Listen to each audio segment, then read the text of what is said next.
Hello everyone, welcome back again.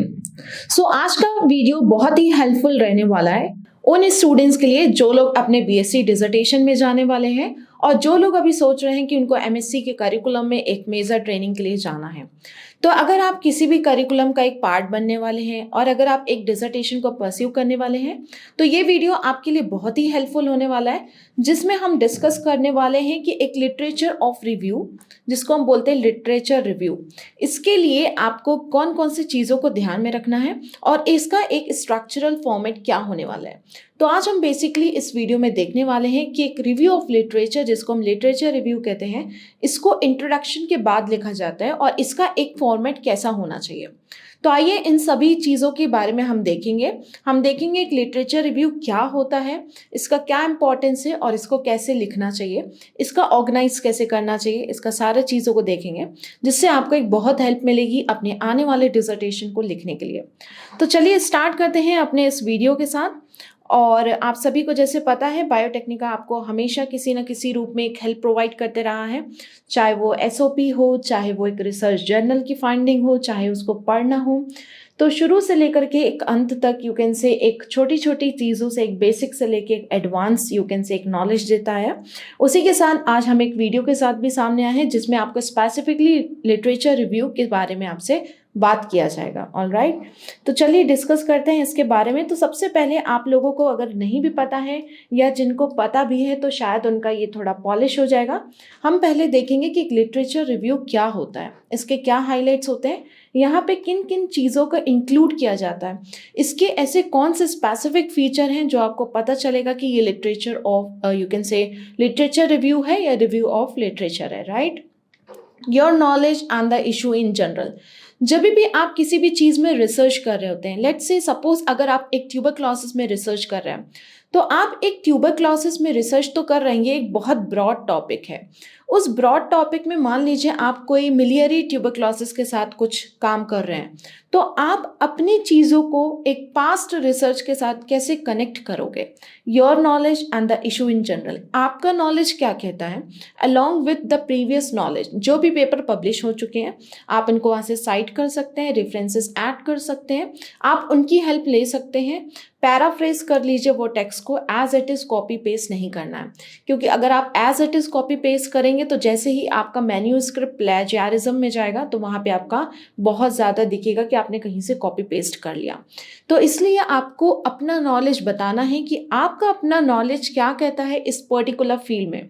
Suppose आप किसी भी फील्ड में रिसर्च कर रहे हैं या यू कैन से डिसर्टेशन कर रहे हैं, तो आपको लिटरेचर रिव्यू लिखना पड़ेगा, जहाँ पे आपको अपने आइडियाज़, अपने फाइंडिंग्स को वहाँ पे मेंशन करना पड़ेगा।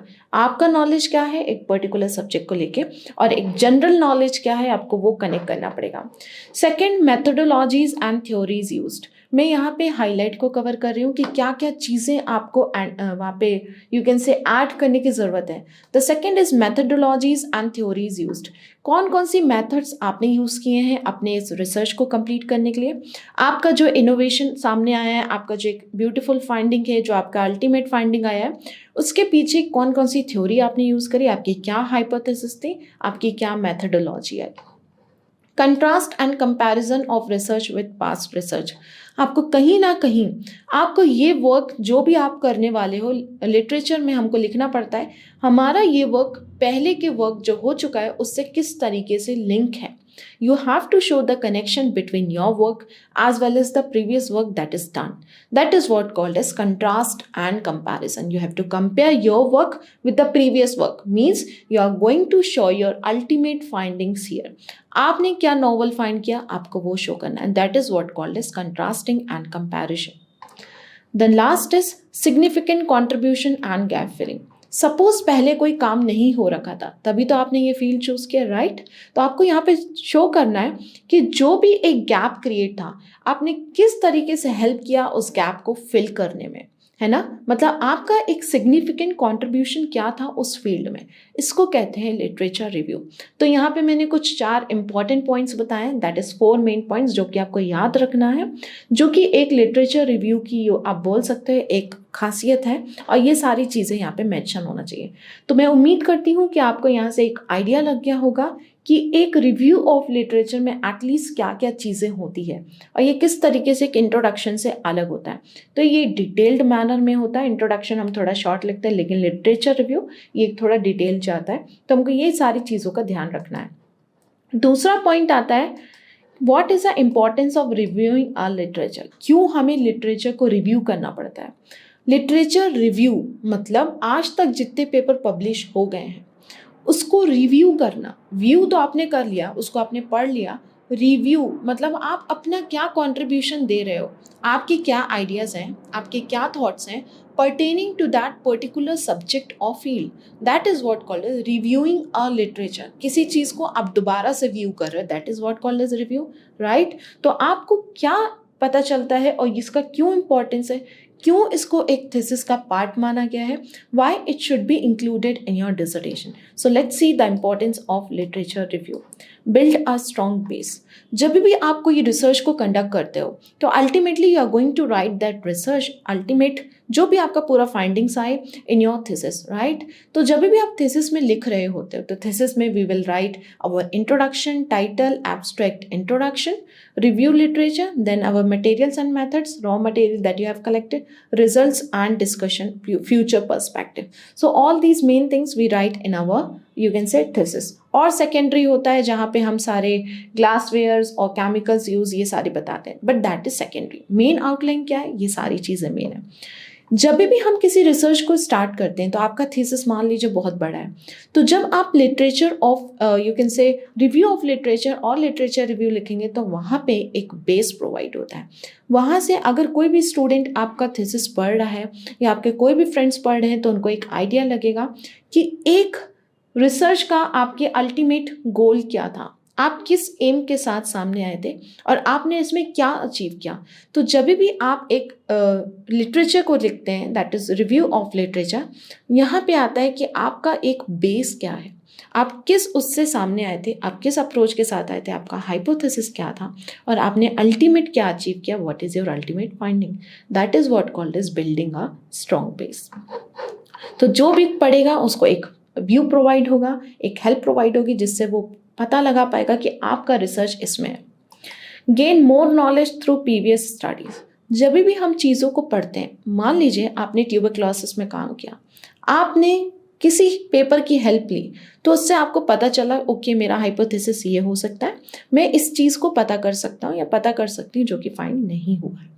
ठीक है, तो जितना ज़्यादा आप रिव्यू करते हैं, जितना ज़्यादा आप चीज़ों को पढ़ते हैं, अल्टीमेटली आपका नॉलेज इंक्रीज होता है। जितना आपका नॉलेज इंक्रीज होगा उतने ज़्यादा क्रॉस टॉक होगा आपके रिसर्च में, उतनी ज़्यादा लिंक्स होंगे, उतनी ज़्यादा फाइंडिंग होगी, आप उतना अच्छे से अपने रिसर्च को कर पाएंगे। मान लीजिए आप कोई भी प्रोटोकॉल कर रहे हैं लेकिन वहाँ से आपका प्रोटोकॉल में कुछ फेलियर आ रहे हैं किसी भी तरीके से, तो आप उसे सॉल्व नहीं कर पा रहे, लेकिन मान लीजिए आपने कोई भी पेपर पढ़ रखा है, आपने लिटरेचर पढ़ा है, तो आपको बिल्कुल हेल्प मिलेगी। आपको पता चलेगा कि इस पर्टिकुलर प्रोटोकॉल को किस तरीके से यहाँ पे इम्प्लीमेंट करके एक फाइंडिंग तक पहुँचना है। That is what called as it will help you to gain more knowledge through reading all the research paper that have been published in the past. Identify area of improvement. आपको पता चलेगा मुझे किस area को improve किया है, आप किस एरिया को इम्प्रूव कर सकते हैं, आपको क्या लगता है। ऑब्वियसली हम उस एरिया की बात करें जहाँ पे भी कुछ भी नहीं हुआ, जहाँ पे कुछ भी टच नहीं हुआ, जो एरिया थोड़ा नाइव रह गया, जहाँ पे ज़्यादा वर्क नहीं हुआ, that is only going to touch that. इसलिए यहाँ पे सबसे पहले आपको पढ़ना है जिससे आपको एक नॉलेज मिलेगा, आपको पता पड़ेगा कि कौन सा ऐसा फील्ड है जहाँ पे अभी रिसर्च नहीं हुए और आप उस हिसाब से उस फील्ड में काम कर सकते हैं। The last is issues resolve by you. आप इसमें ये भी बताते हो लिटरेचर रिव्यू में कि आपने कौन कौन से इश्यूज़ को रिजॉल्व किया है। मान लीजिए कोई फाइंडिंग्स थी जो कि अभी तक नहीं हो पाई थी, अब आप इसके थ्रू बताओगे कि ये वाले इशू आपने रिजॉल्व कर दिए हैं ताकि आने वाले जो यूथ हैं उनको हेल्प मिले और यहाँ से वो अपने टॉपिक को या अपने प्रोजेक्ट को इसी को लेकर के कंटिन्यू कर सके अपने रिसर्च को। तो ये होता है एक रिव्यू ऑफ लिटरेचर का एक इम्पॉर्टेंस, सिग्निफिकेंस, हमें क्यों ऐड करना चाहिए रिसर्च में और हमें क्यों उसके लिए इम्पॉर्टेंट है पेपर्स को पढ़ना। तो मैं उम्मीद करती हूँ आपको ये सारी चीज़ें समझ में आई होंगी और आपको एक जनरल आइडिया लगा होगा कि एक रिव्यू ऑफ लिटरेचर क्यों इम्पॉर्टेंट है और हमें क्यों करना चाहिए। चलिए आते हैं थर्ड पॉइंट में, दैट इज़ अबाउट, यहाँ पे हम क्या देखने वाले हैं, रिव्यू ऑफ लिटरेचर का स्ट्रक्चरल फॉर्मेट। बट उसके पहले ये जानना बहुत ज़रूरी था ये होता क्या है, क्यों इम्पॉर्टेंट है, इसका ऑब्जेक्टिव क्या है। So the third point over here is objective of a literature review. अगर आप देखोगे क्यों ऑब्जेक्टिव है, ऑब्जेक्टिव मतलब इसका क्या महत्व है, क्यों रखना चाहिए, क्या गोल है इसका, क्या स्कोप है, क्यों रखा गया है यहाँ पे। Demonstrate knowledge about research topic, एक रिसर्च टॉपिक को डिमॉन्स्ट्रेट करने में हेल्प करता है। हमारा क्या रिसर्च टॉपिक था, अगर हम पढ़ने जाएंगे thesis, that will take a lot of time, right. तो अगर हमें किसी की थीसिस को पहचानना है, पढ़ना है, तो हम अगर रिव्यू पढ़ेंगे उसका तो हमें थोड़ा एक जिस्ट मिल जाएगा, एक समरी मिल जाएगी कि इस तरीके से we have to start our, और you can say that people has conduct that particular research. तो हमको समझ में आ जाएगा जो भी एक पर्टिकुलर पर्सन था, एक एस्पायरेंट था, उसने इस तरीके से अपने काम को किया है और उसको ये फाइंडिंग्स मिल गई है।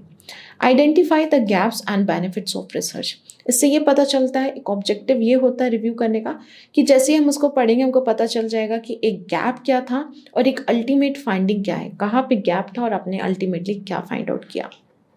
रिसर्च फाउंडेशन, आपका एक रिसर्च फाउंडेशन को बिल्ड करता है, आपने किस तरीके से अपने रिसर्च को कंडक्ट किया, right from your raw material till your findings, that is what called as, it is going to build your research foundation. Means you are going to describe your own methodology. ये आपका objective है क्योंकि आप जितना ज़्यादा पढ़ोगे आप उसको वहीं पे लिखोगे, आपको एक न्यू मैथडोलॉजी मिली एंड आपका एक रिसर्च डिज़ाइन हुआ। तो ये होता है एक ऑब्जेक्टिव लिटरेचर रिव्यू का। अब यहाँ पे इम्पॉर्टेंस और ऑब्जेक्टिव में थोड़ा सा डिफरेंस है। अब आपको लग रहा होगा कि मैम मुझे इम्पॉर्टेंस एंड ऑब्जेक्टिव तो एक जैसा लग रहा है। ऑब्जेक्टिव क्या है, क्यों लिखना चाहिए, लेकिन इम्पॉर्टेंस क्या है, क्यों ज़रूरी है लिखना। तो इन दोनों चीज़ों में जैसे बोलते हैं ना, कोई 19-20 19-20 की बात होती है, कोई इतना सा फ़र्क होता है, बहुत छोटा सा फ़र्क है लेकिन समझने की बात है। आपको समझना पड़ेगा। अगर आपको समझ में आ गया है, इतना ही समझ में आ गया कि क्यों ज़रूरी है, क्यों लिखना चाहिए, तो आप इन दोनों को एक साथ लेके बोल सकते हैं। इनमें थोड़ा सा फ़र्क है जो अभी हमने यहाँ पे देख लिया। चलिए आइए देखते हैं अपने अल्टीमेट टॉपिक को, जो कि हमारा है स्ट्रक्चरल फॉर्मेट। मतलब यहाँ पे हम देखने वाले हैं एक रिव्यू ऑफ लिटरेचर का एक क्या स्ट्रक्चरल फॉर्मेट होना चाहिए। So now here we are going to see the structural format. आपको किस वे में लिखना है, अभी तो हमने बता दिया आपको क्या क्या लिखना है, किस चीज़ को फोकस करना है, किस मेजर एरियाज को इंक्लूड करना है। अब बात आती है कि किस तरीके से लिखना है। तो अगर आप देखोगे तो इस लिटरेचर रिव्यू को 3 पार्ट में डिवाइड किया जाता है, इंट्रोडक्शन, मेन बॉडी, कंक्लूजन। मतलब आप सबसे पहले उस टॉपिक का इंट्रोडक्शन दोगे, सेकेंड में दैट इज मेन बॉडी जहाँ पे आपका पूरा कंटेंट रहेगा, आपका व्यू, उस एरिया से रिलेटेड डिटेल्ड एक्सप्लेनेशन, आपने ये क्यों सेलेक्ट किया, आपने क्या मेथड ली, एवरीथिंग, आपने क्या फाइंड किया। कंक्लूजन में आप उस टॉपिक को कंक्लूड करोगे और ये बताओगे कि इसका आने वाला फ्यूचर पर्सपेक्टिव क्या है। That is what called as conclusion. चलिए इन्हें देखते हैं डिटेल में। इंट्रोडक्शन में आपको क्या लिखना है, introduce the purpose and layout. आपको सबसे पहले, मान लीजिए हम ट्यूबरक्लोसिस की बात करें, सबसे पहले आपको बताना पड़ेगा ट्यूबरक्लोसिस एक इन्फेक्शियस डिसीज़ है जो कि इस बैक्टीरिया से होती है, माइकोबैक्टीरियम ट्यूबरक्लोसिस। ऐसे करते करते धीरे धीरे आप एक उसके स्टैटिस्टिक्स में आओगे। आप बताओगे कि पूरे ग्लोब में इसका क्या स्टैटिस्टिक्स है, इंडिया में क्या, मीन्स आप यहाँ पे इंट्रोड्यूस करना चालू किए। उसके बाद आप डिटेल में आओगे, आप बताओगे इसका क्या पर्पस है, क्यों यहाँ पे रिसर्च नहीं हुई है और आपको यहाँ पे रिसर्च क्यों करना है, क्या फाइंड आउट नहीं हुआ, आप इसे क्यों करना चाहते हैं। That is what called as introducing your purpose as well as layout. Gives reader a taste of journey. ऐसा होना चाहिए इंट्रोडक्शन लिटरेचर रिव्यू का, ताकि उस रीडर जो भी पढ़ रहा है उसे पता होना चाहिए कि आपका जो जर्नी है वो क्या था, आप किस चीज़ में बात करने वाले हैं। और यहाँ से उसको पता लगता है, या जो भी पढ़ रहे हैं उन्हें पता लगता है एक टेस्ट क्या है, एक उनकी जर्नी का अल्टीमेट वो क्या है, एक पाथ क्या है। यहाँ से वो डिसाइड करता है। तो आपका इंट्रोडक्शन डिसाइड करेगा क्या क्या चीज़ें आपको इंट्रोडक्शन में इंक्लूड करनी ज़रूरी है। आउटलाइन ऑफ योर टॉपिक, जो भी आउटलाइन जो भी आपका टॉपिक है वहाँ पर आपको उसका ब्रीफ देना पड़ेगा। जैसे हम टीवी की बात करें, आप बिल्कुल इसका ब्रीफ दे दीजिए। क्यों इम्पोर्टेंस है, वही मतलब पर्पस, क्या नहीं हुआ और आप क्यों कर रहे हैं। पर्टिकुलरली योर ओपिनियन, आपका ओपिनियन क्या कहता है इस पर्टिकुलर टॉपिक में, आज तक क्या कंसर्न्स एंड ट्रेंड्स था। कंसर्न्स एंड ट्रेंड्स आप सब समझ रहे होंगे, यहाँ पे स्टैटिस्टिक्स की बात कर रहे हैं। अगर आप किसी इन्फेक्शियस डिसीज़ में काम कर रहे हैं तो आप उसका स्टैटिस्टिक्स मेंशन कर सकते हैं। अगर आप एक नॉर्मल में बात करें तो आप कंसर्न और ट्रेंड उस पर्टिकुलर टॉपिक से रिलेटेड मेंशन कर सकते हैं। तो ये तो रही इंट्रोडक्शन की बात। देखते हैं मेन बॉडी, जो कि हमारा सेकेंड पार्ट है, इसमें क्या क्या होता है। मेन बॉडी आप देख सकते हैं सेंटर ऑफ रिसर्च वर्क। क्यों? क्योंकि यहाँ आप सारी चीज़ों को डिटेल में बताने वाले हैं, अपनी मेथडोलॉजी, एवरीथिंग, अपना ओपिनियन आप यहाँ से लिंक करने वाले हैं, आप सारी चीज़ों को यहाँ पे बताने वाले हैं, रिजल्ट को बताने वाले। That is the centre of your research work. यहाँ पे आपकी मेन चीज़ें रहती हैं। Relation between general and chosen topic. मान लीजिए आप मिलियरी टीबी में काम कर रहे हैं, जो कि पूरे बॉडी में सिस्टमैटिक फैल जाता है ब्लड में। तो अगर आप इस टॉपिक में बात करें तो आपको बताना पड़ेगा टीबी और मिलियरी टीबी में क्या कनेक्शन है। और आपको पता है miliary TB is a type of TB, right. तो एक ब्रॉड टॉपिक से आपको यहाँ पे कंपेयर करना पड़ता है। क्या कंपेयर? जो आपका टॉपिक है, means relation between general and chosen topic. Present, analyse, evaluate and synthesise the existing research. मतलब आप जो भी रिव्यू कर रहे हो लिटरेचर को, पहले उसको यहाँ पे प्रेजेंट करना पड़ेगा, एनालाइज करना पड़ेगा, उसे इवैल्यूएट करना पड़ेगा एंड सिंथेसाइज, अपना कोई पॉइंट ऐड करके उस गैप को फिल करना पड़ेगा। जो भी गैप फिल नहीं हुआ था यहाँ पे आपको उसे फिल करना पड़ेगा। That is what called as existing research पे आपको काम करना पड़ेगा। मतलब आप पढ़ रहे हो, you are presenting, analysing, you are evaluating and ultimately you are synthesising the existing research. How you are presenting? Because you are writing that in your thesis. That is what called as presentation. ये तो हुई main body की बात। देखते हैं last part में क्या होता है। अब यहाँ पे मेन बॉडी में आपकी सारी चीज़ें आ जाएंगी, आपके रिजल्ट्स वगैरह सब कुछ आ जाएंगे। जो कंक्लूजन होता है वो बहुत इंटरेस्टिंग होता है। एक इंट्रोडक्शन और एक कंक्लूजन आपको बताता है। इंट्रोडक्शन एक अट्रैक्ट करता है रीडर को, जैसे मैंने बोला एक टेस्ट देता है रीडर को, आपकी जर्नी डिसाइड होती है, आपका क्या था जर्नी। कंक्लूजन में उसे एक इंटरेस्ट आता है, वाओ ये कितना अच्छा फील्ड है, मैं यहाँ से काम कर सकता हूँ या कर सकते हूँ। Summarise the important aspects. Conclusion में क्या करते हैं आप? मेन चीज़ों को समराइज करते हो। आपने ये फाइंड किया, इसमें ये काम हुआ है, इसमें ये हो सकता है। Evaluate the current status of the topic. आप बता सकते हो टीबी में क्या रिसर्च हुआ है, अभी क्या चल रहा है, कहाँ कहाँ अभी गैप बचे हैं, आपने क्या फाइंड किया, आप इसके आगे क्या कर सकते हैं। That is future perspective and linking a project to an existing knowledge. And ultimately आपको रैप अप करना पड़ेगा अपना कंक्लूजन कि मैंने ये फाइंड किया, जिससे पहले ये पेपर में ऐसा लिखा गया था और ये ऐसा लिखा गया था और ऐसा डिस्क्लोज हुआ था कि हमें इस चीज़ में वर्क करना है, तो हमने इसको वर्क किया, लेकिन यहाँ पे एक और गैप आ गया जिसको आने वाला यूथ इसको टेकअप कर सकता है। तो यहाँ पे आपने सारे कंक्लूजन को रैप अप करना पड़ेगा, जिसमें आपको समरी देना पड़ेगा इंपॉर्टेंट चीज़ों की जो आपने फाइंड आउट किया। आपको इवैल्यूएट करना पड़ेगा, एक लाइन में बताना पड़ेगा प्रेजेंट में क्या है और आने वाले फ्यूचर में क्या हो सकता है। आपको एक गैप को आइडेंटिफाई करना पड़ेगा, यहाँ पे एक गैप है तो आप लोग यहाँ से टेकअप कर सकते हैं इस टॉपिक को। किसी तरीके से आपको लिंक करना पड़ेगा और अपने कंक्लूजन को रैप करना पड़ेगा। सो ये रही पूरी लिटरेचर रिव्यू और रिव्यू ऑफ लिटरेचर की बात, जहाँ पे हमने डिस्कस किया एक लिटरेचर रिव्यू क्या होता है, क्या इंपॉर्टेंट पॉइंट्स हैं, इसका क्या इंपॉर्टेंस होना चाहिए, क्यों लिखा जाता है, क्या ऑब्जेक्टिव है और क्या स्ट्रक्चरल फॉर्मेट है। तो मैं उम्मीद करती हूँ कि आप सभी को ये टॉपिक बहुत अच्छा समझ में आया होगा। एक जिनको भी आइडिया नहीं था उस टॉपिक के बारे में, आपको एटलीस्ट एक आइडिया मिला होगा, क्योंकि जब आप डिसर्टेशन करने जाएंगे आपको बहुत लोग हैं हेल्प करने के लिए, आपको बिल्कुल पूरा सपोर्ट प्रोवाइड किया जाएगा, लेकिन एटलीस्ट आपको एक आइडिया लगा होगा कि हमको इसमें क्या चीज़ों को पढ़ना है, किस तरीके से चीज़ों को आगे लेके जाना है, क्या क्या चीज़ें इंक्लूड करना है। तो अगर आपको ये टॉपिक अच्छा लगा है तो आप बिल्कुल लाइक कर सकते हैं, इस वीडियो को अपने फ्रेंड्स तक शेयर कर सकते हैं और हमारे चैनल को बिल्कुल सब्सक्राइब कर सकते हैं जैसे बायोटेक्निका।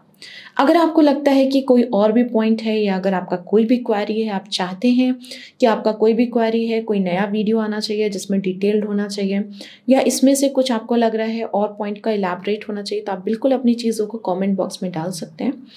तो चलिए मिलना होगा बहुत ही जल्द एक दूसरे वीडियो के साथ। तब तक के लिए thank you everyone, keep learning.